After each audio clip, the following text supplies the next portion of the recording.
આપણે ગણપતિ મહારાજને યાદ કરવાનું, આપણા કુળદેવતા વિષ્ણુદેવતા ગુરુ બનાવે યાદ કરવાનું. પહેલો દિવસ પ્રથમ દિવસ विष्णु भगवान बोलो विष्णु विष्णु श्रीमद् भगवतो महापुरुषस्य विष्णुराजो श्री महागणाधिपते नमः. विष्णुदेवताभ्यो नमः. कुलदेवताभ्यो नमः. ग्रामदेवताभ्यो नमः. कामदेवताभ्यो नमः. वासुदेवताभ्यो नमः. वाणीहृदयगर्वाभ्यो नमः. सचिवपुरुषाभ्यो नमः. लक्ष्मीनारायणाभ्यो नमः.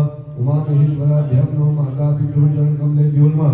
सर्वेभ्यो देवेभ्यो नमः. सर्वेभ्यो तीर्थेभ्यो नमः. सर्वेभ्यो ब्राह्मणेभ्यो नमो नमः. एतत् कर्मप्रधान देवताभ्यो नमः. निर्गणनमस्तु सम्मुखो जगदन्तस्य कपिलो विरकर्णकः लम्बोदरस्य निकटो विघ्नाशो विनायकः धूम्रकेतो गणाध्यक्षो बालचन्द्रो विरामः.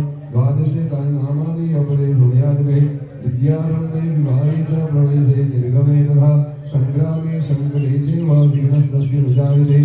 शुक्लाम्बरधरं देवं शशिवर्णं चतुर्भुजं प्रसन्नवदनं ध्यायेत् सर्वविघ्नोपशान्तये. अभिषिद्ध्यात् सिद्ध्यर्थं पूजितो यशुरासुरे सर्वविघ्नहस्तस्मै गणाधिपते नमः. सर्वमङ्गलमाङ्गल्ये शिवे सर्वाभिसाधिके शरण्ये त्र्यम्बके गौरी नारायणी नमोस्तुते. नारायणी नमोस्तुते.